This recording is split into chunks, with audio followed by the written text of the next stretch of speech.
1,00,000 మంది శివభక్తులతో కలిసి మహారుద్రాక్ష పూజలో పాల్గొనండి. వెంటనే కాల్ చేసి మీ పేరును నమోదు చేసుకోండి. హాయ్ వ్యూవర్స్, నమస్తే.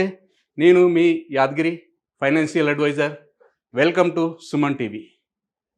ఎలా ఉన్నారు? బాగున్నారా? చాలా రోజులైంది కదా మనం వీడియో చేయక. మీరంతా చాలా అడుగుతున్నారు వీడియో చేయండి అని. నాకు కూడా టైం దొరకలేదు కాబట్టి చేయలేదు. చాలా సంతోషం, మీరందరూ కూడా అడ్వైస్ తీసుకొని మీ యొక్క గోల్స్ రీచ్ అయ్యే విధంగా మీ ప్లాన్ చేసుకున్నందుకు. అదేవిధంగా ఇంకొకటి నాకు ఒక బాధ కూడా వేస్తుంది మీతోని. ఎందుకు బాధ వేస్తుంది అని అంటే, మనం ప్రీవియస్ చేసినటువంటి వీడియోస్ అన్నింటిలోనూ చాలా వరకు నేను ప్రతి వీడియోలో మీకు ఏం చెప్తున్నాను, యంగ్ యూత్ అని చెప్తున్నాను.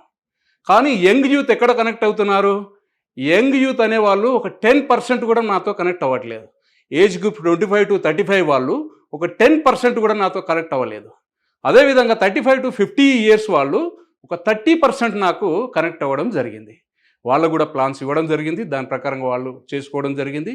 ఆ రకంగా లేదు. అదేవిధంగా 50 నుంచి 65 years వరకు ఎంతమంది అండి? మనకు ఒక 60% నన్ను వాళ్ళే అప్రోచ్ అవుతున్నారు. ఎందుకు అప్రోచ్ అవుతున్నారు నాకు అర్థం కాలేదు. ఎందుకు అంటే, వాస్తవానికి ఆ స్టేజ్లో వాళ్ళు రిటర్న్స్ తీసుకోవాలి. కానీ ఆ రిటర్న్స్ తీసుకోకుండా అప్పుడు వాళ్ళు ఇన్వెస్ట్మెంట్ కోసం ఆలోచిస్తున్నారు చూసారా, దానికోసం నాకు బాధేసింది. అందుకే ఇవాళ ఏంటంటే, ఏదైనా సరే దీనికోసం ఒక వీడియో చేయాలి, మీకు అందరికి ఒక అవేర్నెస్ కల్పించాలి, ఆ యంగ్ యూత్ అనే దాని గురించి ఒక అర్థం వచ్చే విధంగా ఒక వీడియో చేద్దామనే దానికోసం నేను ఇవాళ నిశ్చయించుకొని ఈ వీడియో చేయడానికి రావడం జరిగింది. అదేవిధంగా యంగ్ యూత్ అని ఎప్పుడైతే నేను చెప్తూ ఉంటానో, ఆ యంగ్ యూత్ పట్టించుకోకుండా, అంటే వారికి ఆ టైంలో ఉన్నటువంటి అది ఏదైతే 25 నుంచి 35 years ఏదైతే ఉంటుందో ఆ టైం అయిపోయి 55-60 yearsకి వచ్చినప్పుడు వాళ్ళు ఇలాగ ఇన్వెస్ట్మెంట్ చేయాలి అంటే ఎంత టైంను వాళ్ళు లూజ్ చేసుకున్నారు, ఎంత టైం వాళ్ళు వేస్ట్ చేసుకున్నారు, ఎంత మనీ వేస్ట్ చేసుకున్నారు, వాళ్ళు ఎంత సంపదను వృధా చేసుకున్నారు అనేది దీన్ని బట్టి అర్థమవుతుంది. అంటే సింపుల్గా చెప్పాలి అంటే, ఆ వీడియోలో నేను ఒక్కొక్కటి చెప్తాను. కొద్దిగా లెంత్ అయినా పర్వాలేదు, మీరు కొంచెం చూసి మీ వీలున్నప్పుడు ఈ వీడియోని చూడండి, మీరు ప్లాన్ చేసుకోండి, మీ జీవితంలో మీరు మంచిగా ఉన్నత స్థాయిలో ఉండాలని చెప్పేసి కోరుకుంటూ వీడియోలోకి వెళ్తున్నాం. సార్, ఇక్కడ చూడండి, money is like flowing A water. అంటే మనకు వాటర్ లాంటిది మనీ. ఆ వాటర్ ఎట్లాగంటే, మనం if you don't give the direction, it's will find its own direction. అంటే మనం ఎప్పుడైతే ఆ వాటర్కి డైరెక్షన్ ఇయ్యమో, ఫర్ ఎగ్జాంపుల్ వర్షం పడింది అనుకుందాం, వర్షంలో వాటర్ వస్తుంది అనుకుందాం, ఆ వాటర్ కాలువ రూపకంగా వచ్చింది అనుకుందాం. ఆ కాలువ రూపకంగా వచ్చిన వాటర్ను మనం ఒక ఆనకట్టగా కట్టి, ఆ ఆనకట్టలో అక్కడ ఉన్నటువంటి ఒక చెరువు లేకపోతే ఒక ప్రాజెక్టు నిర్మించి అక్కడ నీళ్లు స్టోరేజ్ చేసి దాని ద్వారా పంటలకు కానీ, తాగునీటికి కానీ, విద్యుత్తుకి కానీ వినియోగించుకోవడానికి ఉపయోగపడుతుంది వాటర్. జస్ట్ లైక్ సేమ్ అట్లాగే ఈ మనీని కూడా మనం అదే విధంగా యూజ్ చేసుకోకపోతే, ఈ వాటర్ ఎక్కడ వెళ్తుంది? మనం ఒకవేళ అట్లాగా కట్టకపోతే సముద్రంలో వెళ్ళి కలుస్తుంది. సముద్రంలో వెళ్ళి కలిసినప్పుడు ఏమవుతుంది? మన మంచినీరు కాస్త ఉప్పు నీరుగా మారిపోతుంది. అంటే మనం సంపాదించిన సంపద అంతా వృధాగా ఏదైతే ఉంటుందో బూడిదలో పోసిన పన్నీర్ అంటాం చూసారా, ఆ రకంగా మారిపోతూ ఉంటుంది. అందుకనేసి మీరు ఈ మనీని ఏ రకంగా మనం వినియోగించుకోవాలి, ఏ స్టేజ్లో ఎట్లా వాడుకోవాలి అనే దానికోసం ఈ వీడియో ఉంటుంది. దీన్ని కొంచెం మీరు టైం తీసుకొని చూడండి. మనిషి సార్ ఎప్పుడైనా సరే ఎప్పుడేం జరిగేది చెప్పలేం, ఇది మాత్రం మనం అందరికీ తెలిసిన విషయమే. అయినప్పటికీ మనిషి పుట్టినప్పటి నుంచి మరణించే వరకు అతని యొక్క జీవితంలో ఏ స్టేజిలో ఏ బాధ్యతలు నిర్వర్తించాలి, ఏ బాధ్యతలను మనం విస్మరిస్తున్నామో, ఏ రకంగా మనం తర్వాత స్ట్రగుల్ ఫీల్ అవుతున్నాం, దాని గురించి మనం క్షుణ్ణంగా తెలుసుకుందాం. చూడండి, ఇవాళ నేను స్పెషల్గా ఏం చెప్పదలుచుకున్నాను అంటే, రిటైర్మెంట్ పర్పస్లో నేను చెప్పదలుచుకున్నాను. ఎందుకోసం అని అంటే, ఇవాళ ఎర్న్ చేసి లాస్ట్కి ఒక స్టేజ్కి వచ్చిన తర్వాత వాళ్ళకు ఒక ఏజ్ అయిపోయిన తర్వాత వాళ్ళకి ఎర్నింగ్ ఉండదు. ఆ టైంలో వాళ్ళు ఒకరి మీద డిపెండ్ అయి ఉంటారు. డిపెండ్ అయినప్పుడు ఏ రకమైనటువంటి సిచ్యువేషన్స్ ఉంటాయో దాంట్లోకి వెళ్ళే ముందు ఇక్కడ చెప్తున్నాను. చూడండి సార్, ఎన్ని టైప్స్ ఆఫ్ పెన్షన్స్ ఉంటాయి? 4 types of pensions is provision. ఏమేమి ఉన్నాయి? సోషల్ సెక్యూరిటీ పెన్షన్ అంటే ఇది ఎవరు ఇస్తారు? గవర్నమెంట్ అనేది సోషల్ సెక్యూరిటీ పెన్షన్ అనేది ప్రొవైడ్ చేయబడుతుంది. ఎవరికి ఇస్తుంది? ఎవరైతే ఏజ్ 60 అండ్ అబోవ్ ఉంటారో వాళ్లకు ఇవాళ గవర్నమెంట్ ఒక్కొక్క స్కీమ్ ఒకరికి 2,000 అని, ఒకరికి 4,000 అని, ఇట్లా రకరకాలుగా స్కీమ్స్ ఉంటాయి కదా, ఆ రకంగా వాళ్ళ ఇవ్వడం జరుగుతుంది. సోషల్ సెక్యూరిటీ స్కీమ్స్ అంటే అది వాళ్ళకి ఎలాంటి ఏమి ఆధారం ఉండదు కాబట్టి అలా ఏజ్ అయిపోయినటువంటి వారికి, ఎలాంటి ఇన్కమ్ లేనటువంటి వారికి ఇది ఇస్తారు. రెండోది ఏంటి అని అంటే ఆక్యుపేషనల్ గ్రాంట్ పెన్షన్ ఏదైతే ఉంటుందో, ఇక్కడ మనకి ఇండియన్ గవర్నమెంట్ ఏం చేసిందంటే సెక్టార్లో ఏవైతుందో స్టాప్ చేయబడ్డది. ఎప్పుడు 2004లోనే ఈ ఆక్యుపేషనల్ పెన్షన్ కూడా స్టాప్ చేయబడ్డది. అంటే 2004 కన్నా ముందు ఎవరైతే మన ఇండియన్ గవర్నమెంట్ దాంట్లో వర్క్ చేస్తున్నారో వాళ్ళు గవర్నమెంట్ ఎంప్లాయీస్ అయినటువంటి వాళ్ళకు పెన్షన్ ప్రొవిజన్ అనేది ఉండేది. అంటే వాళ్ళు రిటైర్మెంట్ అయిన తర్వాత వాళ్ళకు ఒక పర్సంటేజ్ ఆఫ్ అమౌంట్ వాళ్ళకు రెగ్యులర్గా వాళ్ళకి లైఫ్ టైం ఇస్తూ ఉంటారు. తద్వారా వాళ్ళ యొక్క లైఫ్ను ముందు నడచడానికి ఆస్కారం ఉంటుంది. ఇంకొకటి ఏంటి, మూడోది వచ్చేసి చైల్డ్ సపోర్ట్ పెన్షన్. అంటే ఇవాళ చాలామంది చైల్డ్ సపోర్ట్ పెన్షన్ మీదే ఆధారపడి ఉన్నారు. ఎందుకు? Where child take care all the responsibility of the parents. ఇలాగా ఇవాళ ఉన్నదా పరిస్థితి? అట్లా ఆ పరిస్థితి లేదు కాబట్టి ఆ పరిస్థితికి అనుగుణంగా మీరు ప్లాన్ చేసుకోవాలి. అదేవిధంగా ఇండివిజువల్ ప్లానింగ్ పెన్షన్ అంటే ఎవరైతే మనం ముందుగానే ఇప్పుడు నేను చెప్పబోయేది ఏదైతుందో అది దీంట్లోకి వస్తుంది. ఆ రకంగా మనం ప్లాన్ చేసుకున్నట్టయితే మనం ఫ్యూచర్లో ఏ రకంగా ఉంటామనే దాని గురించి ముందు చెప్తాను. ఫైనాన్షియల్ స్క్వేర్ కాన్సెప్ట్ అని నేను ఇక్కడ తీసుకొని వచ్చానండి. దీంట్లో ఏంటంటే మన జీవిత చక్రాన్ని మొత్తాన్ని మనం గమనించినట్టయితే పుట్టినప్పటి నుంచి మనం మరణించే వరకు మన యొక్క యావరేజ్ ఒకవేళ 80 సంవత్సరాలు అనుకున్నట్టయితే అందులో మనకు ఫస్ట్ ఫేజ్లో వచ్చేటువంటి 0 నుంచి 25 వరకు ఉన్నటువంటి ఏదైతే స్టేజ్ ఉంటుందో అది డిపెండెంట్ స్టేజ్. డిపెండెన్స్ ఎవరి మీద డిపెండ్ అవుతామండి? పేరెంట్స్ మీద డిపెండ్ అవుతాం. అప్పుడు ఏం చేస్తాము? ఎడ్యుకేషన్ ఉంటుంది. మనం కూడా కొన్ని డ్రీమ్స్ కలలు కంటాము. ఆ తర్వాత 25 ఇయర్స్ వచ్చేటప్పటికి లవ్లో పడతాము. అదేవిధంగా పెళ్ళిళ్ళు అలా జరుగుతూ ఉంటుంది. ఆ స్టేజ్కి ఈ స్టేజ్లో టోటల్ మన దగ్గర ఇన్కమ్ ఏముండదు. 25 సంవత్సరాలు మనం డిపెండెన్సీ ఉంటాం. పేరెంట్స్ మీద మనం డిపెండ్ అయి ఉంటాం. పేరెంట్స్ ఇక్కడ ఈ స్టేజ్ వచ్చిన తర్వాత ఈ స్టేజ్ నుంచి మనకు 25 నుంచి 50 ఇయర్స్ వరకు అంటే ఫస్ట్ 0 నుంచి 25 వరకు మన డిపెండెన్స్, 25 నుంచి 50 వరకు మనం ఓన్గా ఇండిపెండెంట్ అవుతాం కదా. ఎప్పుడైతే 25 ఇయర్స్ అవుతుందో మనం ఎప్పుడైతే యాజ్ పర్ మనకు ఇండియన్ లా ప్రకారంగా మేజర్ కింద మనకు ఏదైతే ఉంటాం కాబట్టి ఇండిపెండెన్స్ కింద 18 ఇయర్స్కే మేజర్, కానీ 25 ఇయర్స్ వరకు కూడా పెన్షన్ ప్రొవిజన్లో 25 ఇయర్స్ ఉంటుంది కాబట్టి 25 ఇయర్స్ కంప్లీట్ అయినాక వాళ్ళు ఇండిపెండెన్స్గా ఉంటారు. ఇండిపెండెన్స్ అయిన తర్వాత అప్పుడు మనం ఏం చేస్తామండి? జాబ్ చేస్తాం, లేదా బిజినెస్ చేస్తాం, లేదనుకుంటే ఏదైనా సెల్ఫ్గా ఏదైనా డిసిజన్ తీసుకొని మనం బిజినెస్ చేసుకోవడానికి అలాగా చేస్తూ ఉంటాం. ఇదే క్రమంలో మనకు మ్యారేజ్ కూడా అవుతుందండి. మ్యారేజ్ అవ్వడమే కాదు, ఈ స్టేజ్లోనే ఇక్కడ నుంచి 25 నుంచి 50 ఏజ్లోనే పిల్లలు కూడా పుడతారండి. అదే కాదు, చిల్డ్రన్స్ ఏదో ఎడ్యుకేషన్ కూడా నడుస్తుందండి.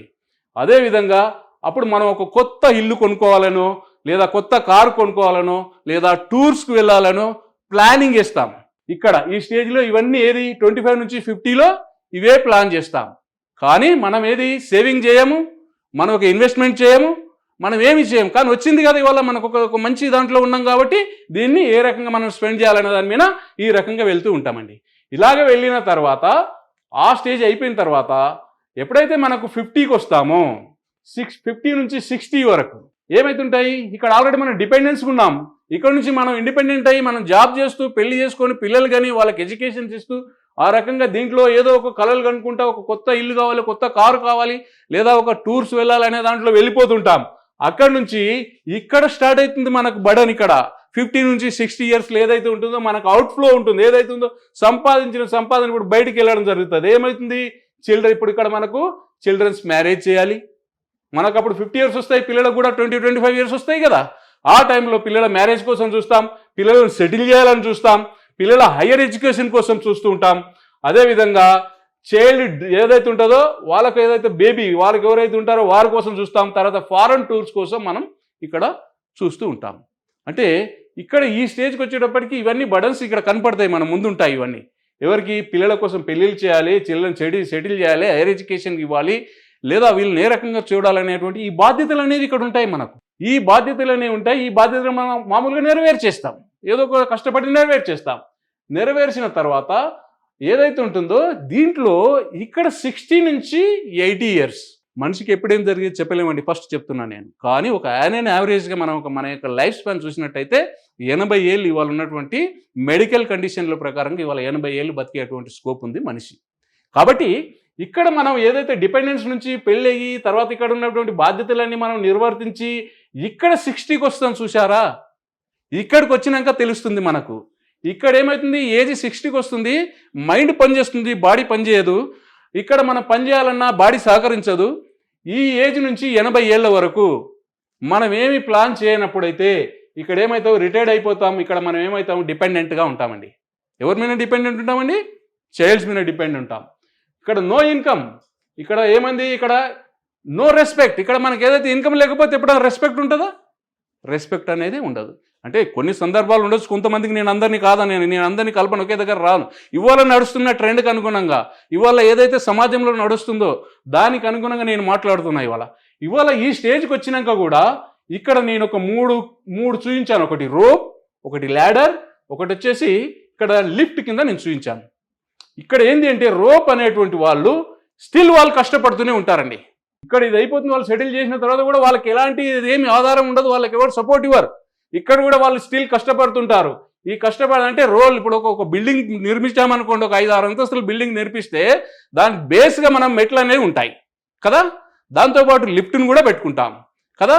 ఇలా కాకుండా ఈ పర్సన్ యొక్క పరిస్థితి ఏంటంటే 6 అంతస్తుల బిల్డింగ్ను రోప్తో ఎక్కే విధంగా ఉండేటట్టు ఉంటుంది ఈ పరిస్థితి. ఏంటంటే 6 అంతస్తుల బిల్డింగ్ మనం రోప్తో ఎక్కగలుగుతామండి, ఎంత కష్టంగా ఉంటుంది, కష్టంగా ఉంటుంది కదా. అట్లాగే ఒకవేళ కొంతమంది ల్యాడర్ సిస్టమ్ అంటే మెట్లు ఉంటాయి కదా బిల్డింగ్ ఎక్కేటప్పుడు, ఆ బిల్డింగ్ ఎక్కేటప్పుడు మెట్లు ఎక్కేటప్పుడు కొంచెం కష్టమైనా సరే ఎక్కుతాం. ఎట్లాగంటే వీళ్ళకి కొంత సేవింగ్స్ ఉంటాయి, కొంత ఫిక్స్డ్ డిపాజిట్ ఉంటాయి, కొన్ని రెంట్స్ వస్తాయి. అలాంటి దానివల్ల వీళ్ళు కొద్ది వాళ్ళ యొక్క లైఫ్ని లీడ్ చేస్తూ వస్తుంటారు. ఇది ఈ రకంగా లీడ్ చేస్తూ వచ్చేస్తుంటారు. ఇక్కడికి ఇదైపోతుంది. లిఫ్ట్ అంటే ఏంటి, మనం 7 అంతస్తులు 6 అంతస్తుల బిల్డింగ్ ఎక్కాలంటే హ్యాపీగా ఎలాంటి ఆయాసం లేకుండా ఎక్కాలి అని అంటే ఆ లిఫ్ట్ని సమకూర్చుకున్నాం. ఎప్పుడు సమకూర్చుకున్నాం, కట్టినప్పుడే దానికి ఒకటి చేసి సమకూర్చుకున్నాం. అదేవిధంగా సేమ్ థింగ్ ఇక్కడ మనం ఒక 20-25 ఇయర్స్లో మన ఇన్వెస్ట్మెంట్ స్టార్ట్ చేసి ఉంటే, మనం ఫ్యూచర్ ప్రొవిజన్ కోసం చేసినట్టయితే ఇవాళ మనం 60 ఇయర్స్కి వచ్చినప్పుడు లిఫ్ట్లో వెళ్తే ఎంత హాయిగా ఉంటుందండి. మనకు పైన ఫ్యాన్ తిరుగుతుంది, కింద మనం చూస్తుంటే పైకి ఎక్కుతూ ఉంటాం కదా, ఎలాంటి అలసట లేకుండా వెళ్ళిపోతుంటాం. ఆ రకంగా మన యొక్క జీవితం అనేది నడుస్తూ ఉంటుందండి. కాబట్టి ఈ 80 ఏళ్ళు వచ్చే వరకు కూడా మనకు ఏదైతే ఉంటుందో హ్యాపీగా ఉండాలి అని అంటే మనం ఏం చేయాలి అంటే ఫస్టే ప్లాన్ చేసి ఉండి ఆ తర్వాత మనకు ఏవైతే ఉన్నాయో హ్యాపీగా మన యొక్క లైఫ్ని లీడ్ చేసే విధంగా ఉండాలి. అదేవిధంగా ఇంకొకటి ఉంది, ఈ స్లైడ్ చూపిస్తాను నేను. ఫైనాన్షియల్గా ఏదైతే ఉంటుందో అదే స్లైడ్ను ఇక్కడ నేను కొంచెం వివరంగా వివరించాను. ఇక్కడ ఫైనాన్షియల్ స్క్వేర్ ఏదైతే ఉందో దీంట్లో ఏమవుతుందో, ఏజ్ ఎప్పుడైతే మనకు 0 to 25 ఇయర్స్లో వచ్చినప్పటికీ ఎడ్యుకేషన్, తర్వాత ఇక్కడ ఎవరైతే ఉంటారో పేరెంట్స్ యొక్క సపోర్ట్, ఇక్కడ మనం ఏదైతే ఉంటామో దాంట్లో మనం డిపెండెన్స్ అయ్యి ఉంటామన్నమాట. ఎప్పుడు ఏజ్ 0 to 25. 25 నుంచి 50 వరకు వచ్చేటప్పటికి సేమ్ అక్కడ చెప్పినవే. ఇక్కడ అంతా మనం ఒక బిజినెస్ చేసుకోవడం, జాబ్ చేయడమా, పెళ్లి చేసుకోవడం, తర్వాత ఇల్లు తీసుకోవడం, కార్ తీసుకోవడం, టూర్ తీసుకోవడం, ఇట్లాగా వెళ్తూ ఉంటాం. ఇక్కడికి వచ్చినప్పటికి 50 నుంచి 60కి వచ్చేటప్పటికి మనకు ఏదైతే ఉంటుందో పిల్లలను మనం హైయర్ ఎడ్యుకేషన్ చేయించి, మ్యారేజ్ చేయించి, తర్వాత వాళ్ళు ఒక సెటిల్ చేసే విధంగా ఇక్కడ చేస్తాం. ఇక్కడికి వచ్చినప్పుడు మనకి ఇన్కమ్ అనేటువంటిది 0 అయిపోతుంది. ఈ 0 అయినప్పుడు 60 నుంచి 80 వరకు ఉన్నప్పుడు నో ఇన్కమ్, తర్వాత డిపెండెన్సీగా ఉంటాం. తర్వాత ఇంకేమవుతుందని అంటే మనం ఒక డిగ్నిటీ లేకుండా ఉంటాం. మనకి ఇన్కమ్ లేనప్పుడు ఎప్పుడైతే లేదో అప్పుడు డిగ్నిటీ లేదు కదా, మనకు అక్కడ విలువనే ఉండదు. కాబట్టి ఆ రకంగా మారిపోతూ ఉంటుందండి. అందుకని నేను చెప్పేది ఏంటంటే మీరు 80 ఇయర్స్ మరి 60 ఇయర్స్కి వచ్చే వరకు మీరు రిటైర్మెంట్ ప్లాన్ చేసినట్టయితే మీ యొక్క లైఫ్ను మంచిగా లీడ్ చేయాలి అని అనుకుంటే బిఫోర్గా 20-25 ఏజ్లో ఉన్నప్పుడే మీరు ప్లాన్ చేసుకున్నట్టయితే ఇక్కడ ఉన్నటువంటి దాని ప్రకారంగా ఏదైతే ఉంటుందో రోప్ సిస్టంలో, తర్వాత ల్యాడర్ సిస్టంలో, లిఫ్ట్ సిస్టంలో మీకు ఏం కావాలో అది మీరే డిసైడ్ చేసుకొని ఉన్నట్టయితే దాని ప్రకారంగా మీరు ముందుకు వెళ్ళగలుగుతారు. మీ యొక్క ఫ్యామిలీలను మీ యొక్క లైఫ్ను, ఇండిపెండెన్స్ లైఫ్ను, వృద్ధాప్యంలో ఇండిపెండెన్స్గా మీరు లైఫ్ని లీడ్ చేయగలుగుతారు. ఇంకొక సాడ్ రియాలిటీ ఏంటి అని అంటే ఇక్కడ నేను చెప్తున్న స్టాటిస్టిక్స్ ఏదైతే ఉంటుందో నాకు చెప్తున్నా. నేను ఇందాక మీకు ఏం చెప్పాను, నేను ఫస్ట్ వీడియోలో నన్ను అప్రోచ్ అయిన వాళ్ళు 25 నుంచి 30 ఏజ్ గ్రూప్ వాళ్ళు 10% మాత్రమే నన్ను అప్రోచ్ అవ్వడం జరిగింది. 35 నుంచి 50 వాళ్ళు ఒక 30% నాకు అప్రోచ్ అవ్వడం జరిగింది. 50 నుంచి 65 వాళ్ళు 60% అప్రోచ్ అవ్వడం జరిగింది. సేమ్ ఇక్కడ కూడా అదే కనపడుతుంది చూడండి. ఇక్కడ ఏదైతే ఉంటుందో 63% ఎవరైతే ఉన్నారో dependent on child and child మీద మనకు డిపెండెంట్ అయి ఉన్నారండి ఆఫ్టర్ 60 yearsలో.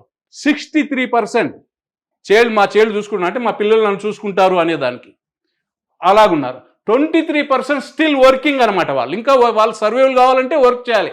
ఈ రకంగా దీన్ని 23% ఇంకా వర్క్ చేస్తున్నారండి. ఎప్పుడు 60 years అబోవ్ అయిన తర్వాత. అదేవిధంగా 8% ఎవరైతే ఉన్నారో వీళ్ళు బిగ్గింగ్ చేస్తున్నారు, అంటే అడుక్కుంటున్నారండి. రోడ్లపైన ఎక్కడైనా సరే అడుక్కుంటున్నారు 8%. ఓన్లీ 5% మాత్రమే ఇండిపెండెంట్గా వాళ్ళ యొక్క లైఫ్ని లీడ్ చేయడానికి వాళ్ళు ఒక ప్లాన్ చేసుకున్నారండి. ఈ ప్లాన్లో కూడా ఒక 1% మాత్రమే వాళ్ళు ఒక హెల్తీగా ఉన్నారు. ఎట్లా? అనిల్ అంబానీ, ముఖేష్ అంబానీ, రతన్ టాటా, ఇట్లా ఎవరైతే ఉంటారో పెద్ద పెద్ద వాళ్ళు ఉంటారు కదా, అలాగా ఓన్లీ 1%. మన పాపులేషన్ ఎంతండి? 148 కోట్లు దాదాపుగా. ఇందులో 1% ఆఫ్ ద పీపుల్స్ మాత్రమే వెల్దీగా ఉన్నారు. ఒక 5% ఆఫ్ పీపుల్స్ మాత్రమే ఇండిపెండెంట్గా వాళ్ళ యొక్క లైఫ్ని లీడ్ చేయడానికి వాళ్ళకు సరిపోయినటువంటి సంపద సమకూర్చుకున్నారు. 8% బిగ్గింగ్ చేస్తున్నారు. అదేవిధంగా 23% ఇంకా స్టిల్ వర్కింగ్లో ఉన్నారు. అంటే వాళ్ళు ఏజ్ అయిపోయినా కూడా ఎనీ కాస్ట్ పని చేయక తప్పదు. పని చేస్తేనే వాళ్ళకు వాళ్ళ యొక్క రోజు గడుస్తూ ఉంటుంది. అలాగా 63% ఇక్కడ చైల్డ్ మీద డిపెండ్ అయి ఉన్నారండి, అంటే పిల్లల మీద డిపెండ్ అయి ఉన్నారు. ఈ డిపెండెన్సీ ఇవాళ నేనేం చెప్తున్నా, మీది అయిపోయింది, వదిలేయండి. ఇప్పుడున్న పిల్లలకు మీరు చెప్పండి, ఇప్పుడున్న పిల్లలు ఆలోచించండి. 25 నుంచి 35 ఏళ్ల వయసు ఇది గోల్డెన్ పీరియడ్. ఈ పీరియడ్లో మీరు యొక్క సేవింగ్స్ కానీ ఇన్వెస్ట్మెంట్ కానీ చేసుకోకపోతే రేపొద్దున మీకు చాలా ఇబ్బందులు వస్తాయి. ఆ ఇబ్బందులు ఎలాంటి ఇబ్బందులు వస్తాయి అంటే చెప్పరాని ఇబ్బందులు ఉంటాయి. ఇప్పుడే నేను చెప్తున్నాను, ఎందుకంటే ఇవాళ ఎక్కడ కూడా జాబులు గ్యారంటీలు లేవు. ఒకవేళ జాబులు ఉన్నా ఎప్పుడు పోతున్నాయో తెలియట్లేదు.